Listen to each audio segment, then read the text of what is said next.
you're in a shoe, your shoes could hold it and help somebody else that you think deserves it, and they'll pay it back, and they won't forget about you. Like, I didn't forget about them until they said we still do business together. There's once in a while there's a good deal that comes along, but like, hey, I know you got a buyer for this.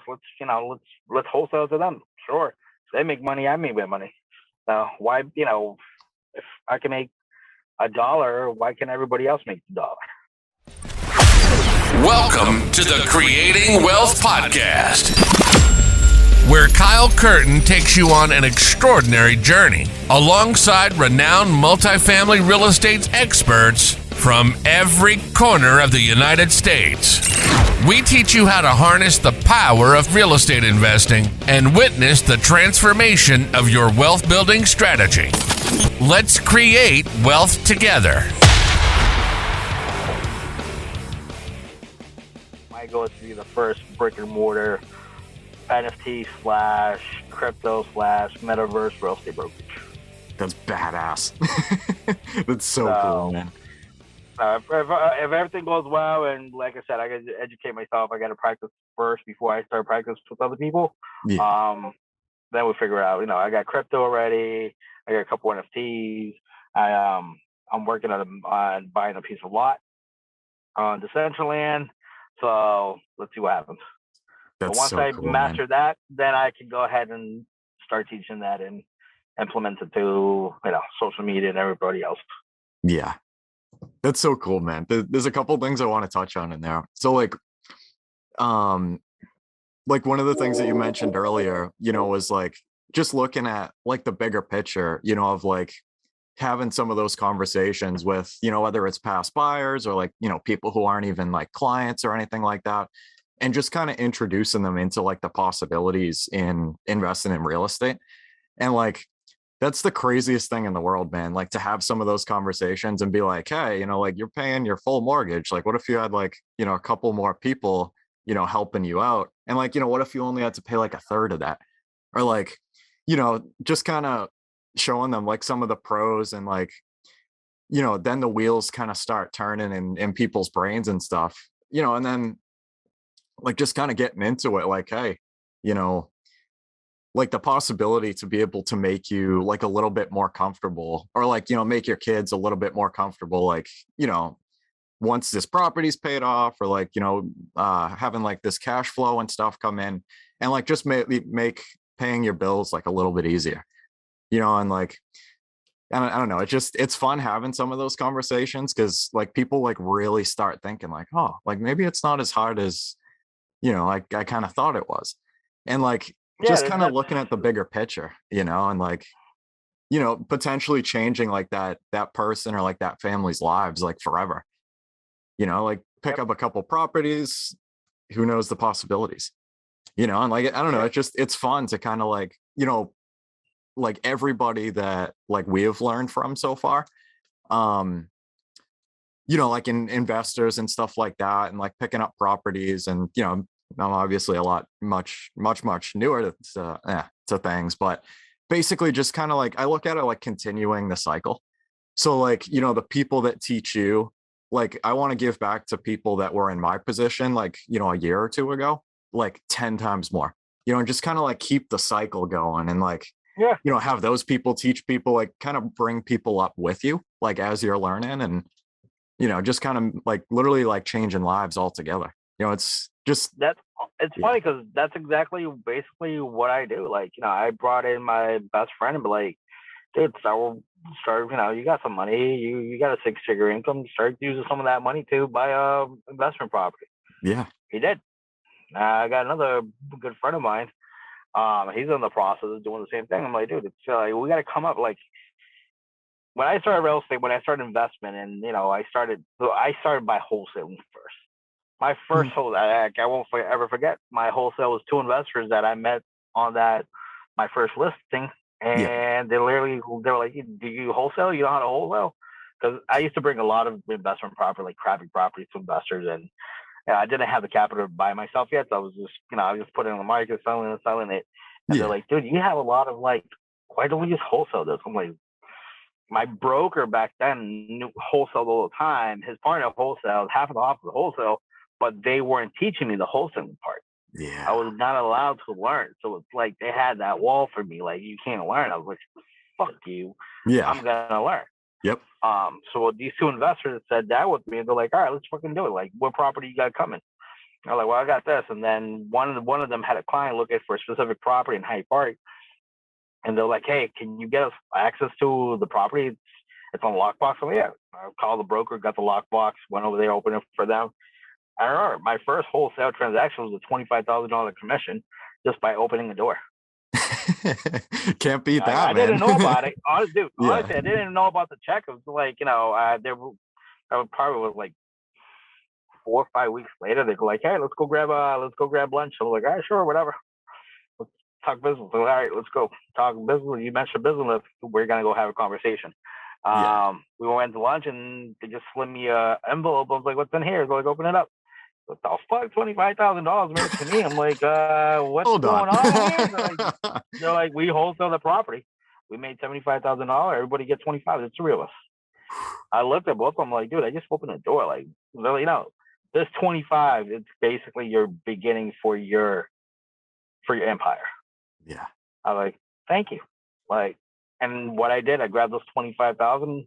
I had $5,000 credit card debt. I used $5,000 to pay that credit card off. $20,000 I used for my first flip. Yep.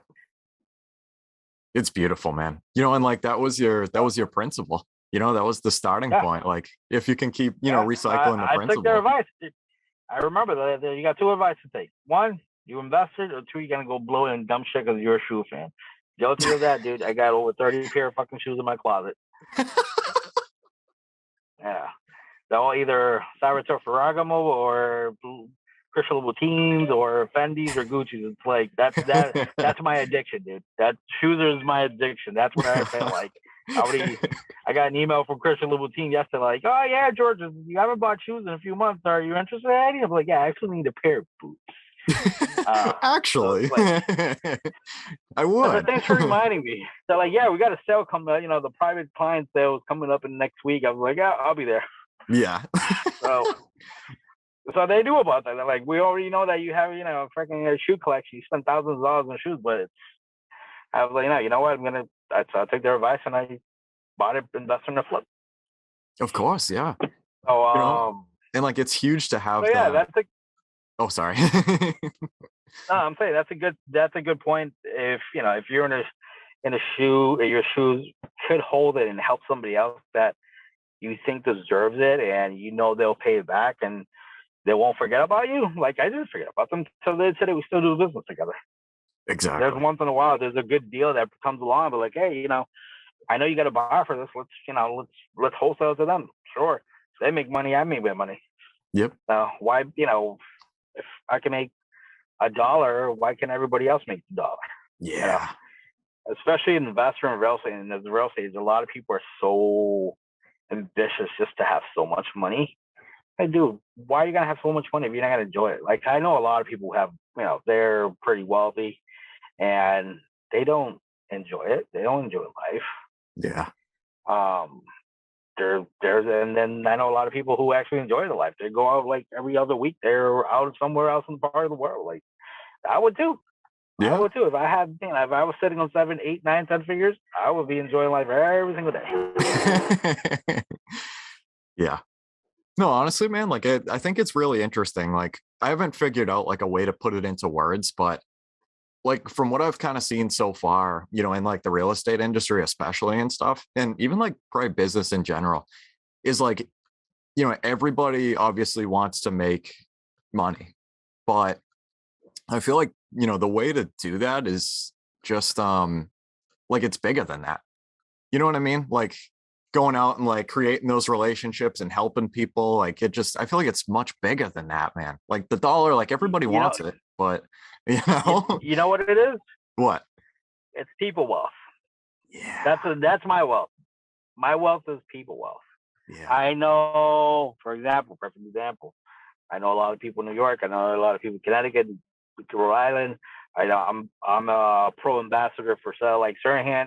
So I literally can reach out to over 8,000 people worldwide. So it's like if I go to Florida, I know a handful of people in Florida. Oh, a handful of realtors.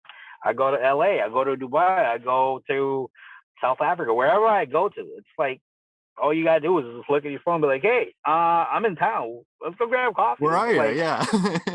yeah. So it's like Yeah. knowing, having your connections, people wealth. To me, that's a good important thing to have, and I'm really grateful about that whole Sell Like Jorge membership that I did back when it first started. Now that I'm a pro ambassador, meaning I'm like one of the 10 that of the original pro members that have done a lot with Ryan personally. I've done business with Ryan, referrals from Boston to New York, vice versa, and Ryan has sent me referrals from New York to Boston to Connecticut. So it's like, it's everybody knows everybody. I literally could just walk in, start in the house, and be like, hey, what's going on? It's like, that's one thing about his brokerage is like you walk in there, dude. It doesn't even feel like an office. It just feels like you fit in perfectly. Like a community. It's amazing. Yeah, it's definitely a family community. Yeah, that's for sure. That's huge, man. It's yeah. So that's why when you mentioned that, I was like, yeah, your thing is people wealth, and that's very good of you. If you stick with that mentality, it'll go a long way. It's just like it's like I said, it's like it's so much bigger than just the money, man. Like everybody wants the money, but like I feel like it's bigger than that. Like it's like creating those relationships and like, like even if like, talking back into kind of like the wholesale and little conversation that we had earlier, like, if of somebody who's getting rid of like a house or like a lead or something like that, and like one of your buddies or like, one of your clients or something is looking for that kind of thing, like just connect them, and like, like myself, like I would just get satisfaction out of like, helping out like a client or a buddy or something like that. And like, if you make money, cool, like money's part of everything, but like, it's, you know what I mean? Like I can't really put it into words quite yet, but like, you're basically saying, yes, we need money. We need money to live by, but money's not everything. Yeah, that's perfect. That's 100%. You're 100% right. I remember I've said it to a few people that I know that are really wealthy, and they're like, dude, that's the mentality you got to change. Everything has to be about money. I'm like, I understand, but I understand where you're coming at, but I'm like, that's just not me. It's like, it's not me. It's just, I didn't grow up with that mentality of like, of greed. I'm not even sure if it's greed. Some people call it greed. Some people call it being ambitious. Yeah. I don't know. It's just not me. Like, I haven't either. I won't pull somebody down on the floor over money. No. Exactly. I see a lot of people, fucking putting their people's name on the floor over money. And like, no, that's not me. That you do that says a lot about your personality. Says you're a piece of crap. Yeah, exactly. Even like Gary Vee says it, man, because like I know you mentioned his podcast earlier. Gary Vee's totally changed my life in more ways than one, just from like absorbing his content and like, reading Crushing It and stuff like that. And like one of the things that he said that's really stuck with me is there's two ways to build the biggest skyscraper in town. You can either try and pull down everybody else to have the highest building, or you can just build the highest building, and like bring other people with you and stuff. And like, you can either like rip other people down to get to your vision, or you can just help other people and like get to your vision anyway, and like, it's just a principle that's kind of stuck with me, like all the time, honestly. It's like a good saying, if you want to go fast, go alone. If you want to go further, go with the team. Exactly. It's 100% true. It is. It's just one of those things that like applying it to different parts of your business and like part of life and everything. It just, you're going to make it a lot further with people, and like, you got to make it like mutual and like, everybody's winning. Like you said earlier, like if I can make $1, why can't two other people make $1 as well? Like, and then like the relationships get stronger and, more business comes after that. And it just, I wonder if it's like relationships or like the people wealth, like, I wonder if that's like, it's relationship wealth. That's what it is. Yeah. And it's, It really is a crazy thing, like especially with like social media and stuff, man. Like I talked to a guy, or I interviewed a guy a while back, and he was doing real estate since like 1989, I think. And he was kind of telling the story of like what real estate looked like back then, or like real estate investing, I should say. Because obviously this is like pre-Instagram, pre-Facebook, like pre-email, probably, like, and like just hearing pre-internet, dude. Yeah, exactly. Like having him tell the story. I was born in '87, so I know. I remember when we got where me and my sister got our first computer in the house. It was dial-up. Like my sister used to be on it all the time, and my dad's like, "Get off! I need to hop on the phone." And like just having him tell the story, of like he was getting into flipping, actually. Shout out to Jack Pinard if you're watching this.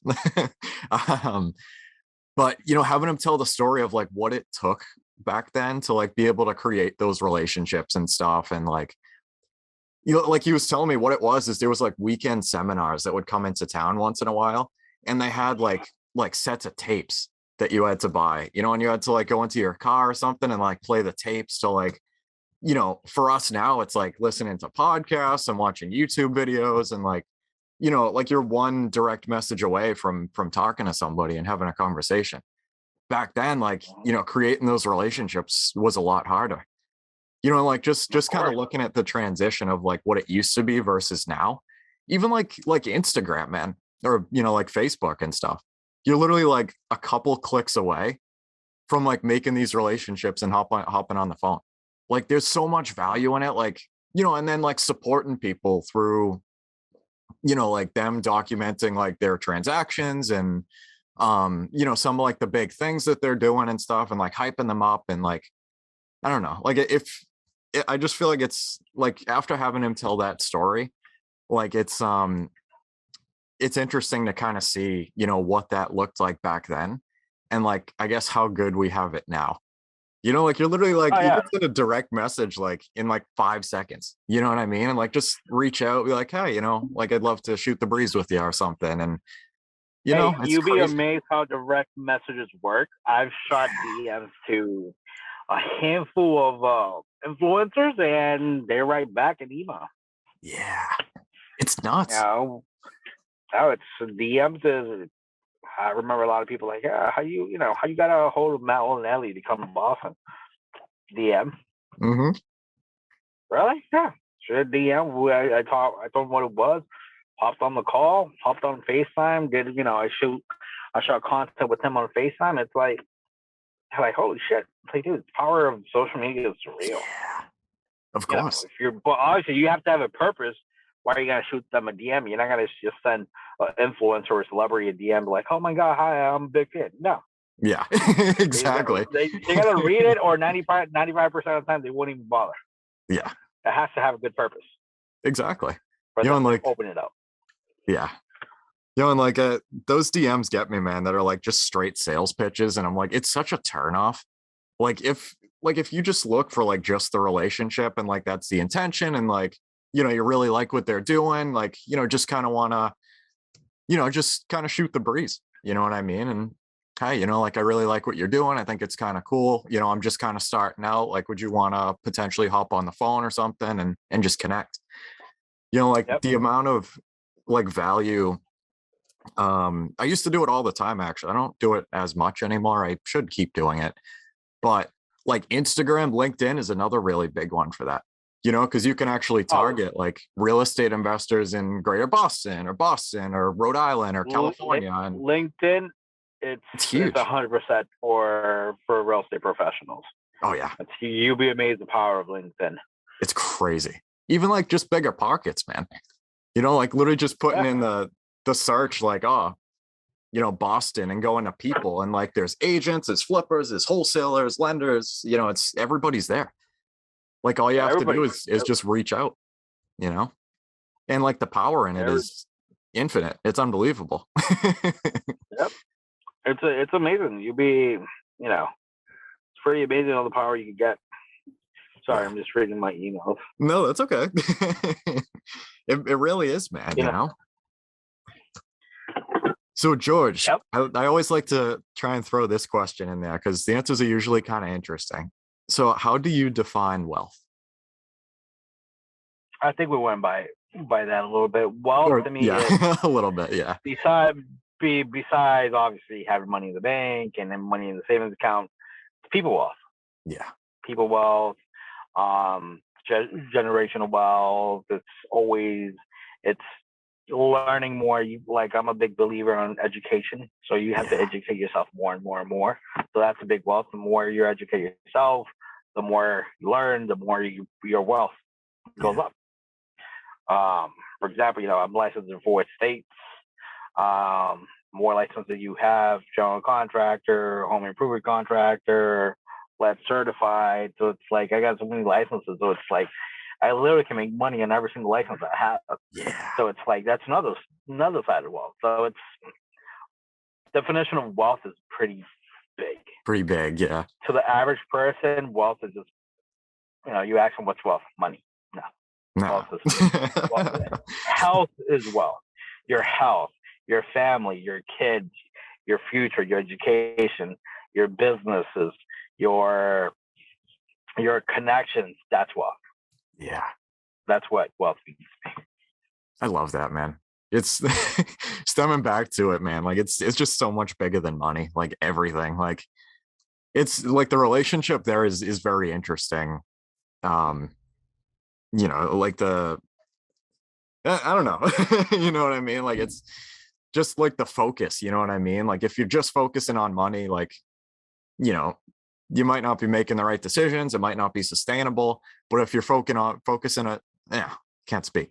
If you're focusing on other things like, building those relationships and everything and like, the money as well, but like it's going to be a lot more sustainable.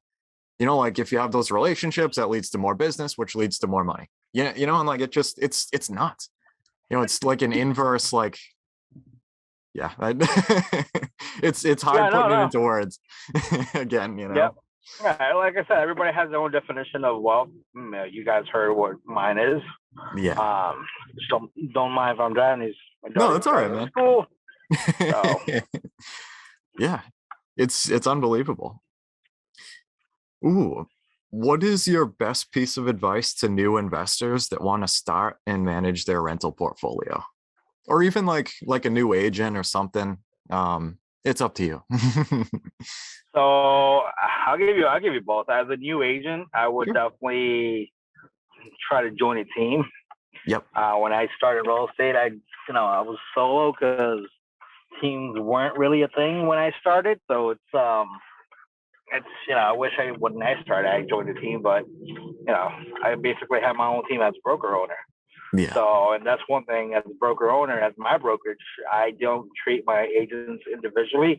We're basically all one. We all do business together. We all help each other out. So literally, like last night, it was 10:30. One of my agents was buying a property, and he called me. He had a whole bunch of questions about closing costs, and I sat with them for an hour, and we were just going at it. Yeah. So that's what a leader does, especially a team leader. You don't boss them around, you work with them. Yeah. So, and as an investor, first-time investor, what you should be doing, meet other investors. See if they're open to educate you or to help you out, or even to partner up. Now, partnering up for business, it's definitely tricky. You got to know the right person, but it's just like anything else in life. It's a risk. Yeah. Take a risk.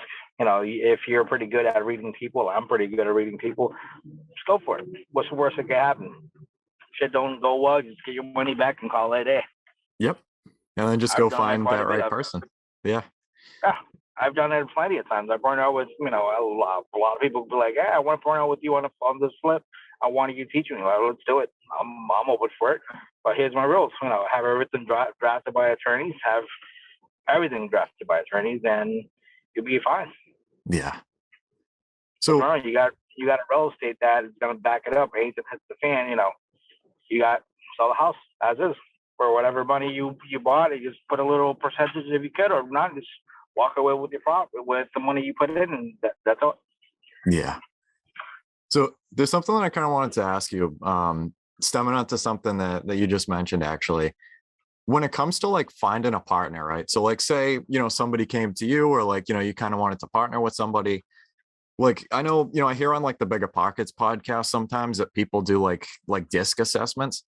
Like I guess when you're looking to partner with somebody, like do you kind of tell them like, hey, this is what my vision is, like this is kind of what the plan is. Like how is it, I guess, kind of getting on the same page as them, and like seeing if you guys are going to be a good fit, and like, like if you want to hold it for the long term or something, and like this guy just wants to kind of, sell it fast or something and make like, a short term gain. Like how, So I guess, how do you kind of like that aspect, Mhm. and that aspect you have to have. If you're gonna buy it to buy and hold, you're gonna have to find a partner that wants to do that. If Yeah. it's gonna be a flip, you're gonna have to find a partner that wants to flip. Then again, you could be flipping the property and then you know what, I really want to hold it.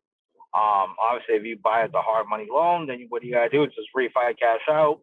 You buy him out, and then you just keep putting on your LLC. Yeah. That's the best thing you could do. But to find the right partner, again, it's everybody's different. Like I said, Yeah. I'm pretty good at reading people. I know when people are full of shit. Yeah. I know when people are straight shooters. So it's like, all right, let's do it together. Yeah. If you're coming to me and you're like, well, all right, we'll buy this property. Call it $80,000, $100,000. We got to bring to the table. If you put in half of it, that means a lot. Like, you're not talking about, hey, I only got 10,000 to put in. No, you put in half, and I'm putting all that half. You're serious about it. We're in this together. Yeah. Yeah, because at the end of the day, $40,000 is still quite a bit of money. Yeah. 100%. So, yeah. That right there tells you, like, all right, if everything has to be 50-50, the cost of construction is 50-50, the cost of, acquisition is 50-50. Yeah. That makes a lot of sense, man. Yeah. Because like, I don't know, like I hear people talk about like the partnering, quite a bit actually. And, I know obviously like there's going to be a limit on like how much you can do yourself. Right. Especially if your vision's going to be a lot bigger and like want to do, a lot more things, or like, just a lot more smaller things going on at the same time or something. Like you can only stretch so thin as a human, so obviously, if you wanted to keep growing, like that's kind of a crucial part of growing. Oh no, especially for example, a perfect example is myself. I got a brokerage. I got a couple businesses I run, and it's like, I got a few flips going at once, and I'm partnered up with all of them. It's not me, myself, and I, because I don't have the manpower to do it. There's only a certain amount of hours a day we have. Yeah. So it's like, Yeah. But yeah, your profit, splits 50%. It is what it is. Yeah. I don't mind. It's better than nothing. That's the way I look at it. It's better than having nothing. Of course. What is it they say? I think it's like 50% of a bad deal is better than 0%, or 50% of an okay deal is better than 0% of a bad deal. Something like that. So something about 50%. Yeah. Or what I normally say is, I'd rather have $1 than have no dollar. Yeah. We'll keep it nice and simple, just like that. That's my way. When I talk to people who want to invest, like, hey, dude, I'd rather have a dollar if I want to use a penny. I'd rather have a penny than have no penny. Yeah. It is what it is. Exactly. Yeah. So how is it with you were saying like you run like other businesses and stuff as well? I know, kind of delegating out some of those tasks and stuff, and kind of like stepping away from those things is probably a pretty big principle, I guess. How is that? It's stressful. Yeah, I bet. I'm starting to kind of like very, very beginning, like learn the ropes of it. Like I just hired like a virtual assistant, to hopefully start editing the podcast and like creating a lot better content and stuff. And it's been a little scary, man. Like it's crazy. Like just kind of delegating out and like stepping back a little bit and like trying to learn the ropes of like hiring and like, maintaining like a relationship there, all while still getting the vision that you want. Like it sounds pretty interesting. No, it's definitely not an easy thing, especially when you have your way to do your type of business. Yeah. And you delegate it to somebody else. It's like, in the beginning, you're like really scared about it. But once you see everything, you actually see your business rise more. Or, for example, if you do this for the podcast, you probably see your podcast views and hit higher amounts just because you're not in charge of it. You're stepping back. Your point is basically, let's get more speakers in the podcast, let's do more content, let's set her up, and then you got the back end who's doing everything else there, the editing, they'll put it up on YouTube, and yourself how long it takes to go up on YouTube. So, it has its pros and cons. Obviously, you got at the beginning, you're gonna be defensive about it because your brand is something you're working on. But you got to see the future. You're growing; it's gonna grow you, and it's probably gonna be better content than anything else. Yeah, definitely. It's pretty interesting too, man. Even like, some of the people in my network that I'm kind of close with. Like, it seems like everybody is starting to kind of jump into like, the virtual assistant thing, whether it's like, an investor having them cold call or, other people having them do like administrative stuff. And I'm like, this is nuts. Like you bring it up and it's like, oh dude, like I've been doing that for months. Like it's been crazy, like it's nuts. And like my thing was with the podcast, literally like, Sundays would be like my day to kind of edit things and get it together, for the next Monday. And like, how it is being an agent on the weekends, man. I'm like, trying to hit showings and stuff and like, have the podcast going on my computer at home. Like, it takes like 4 or 5 hours, like just because my computer's slow as shit. And like, I'm like, it's made sense to try to hire it out for a long time. But now, like, somebody convinced me, like, finally to pull the trigger on it. I'm like, all right, let's figure this thing out. Like, this is crazy. Like, I want to have my Sundays back, for, from like myself and clients. And, if a property comes along pretty soon, then hey, and it's been interesting to try to figure out like that dynamic, to free up time and like just what makes more sense. Like doing those tasks that are they're worth a lot more per dollar, than other ones and stuff. It's interesting to kind of think about. But yeah, I don't know. It's going to be interesting. Yep. Oh. All right, man. Well, we could definitely do another one. That's for sure. Yeah. I'm just getting bombarded with closing that I got going that contractor can't get in, and the buyers are moving in. So yeah, let me. That's all right, George. I admire the hustle, my man. Hey, where on social media and stuff? Can you and like the companies be found? I'll drop everything below. So personal is going to be at Jorge.Sariego on Instagram. Yep. Boston One Realty and Instagram, and then just search me up Jorge Sariego on Facebook. That's a wrap for today's episode. We want to thank you for being a valued listener of the Creating Wealth Podcast. Make sure to visit www.creatingwealth.com to connect with us. Dive into our ever-expanding library of informative blogs and explore a wide range of additional valuable resources. Stay tuned for our next episode as we continue to create wealth together.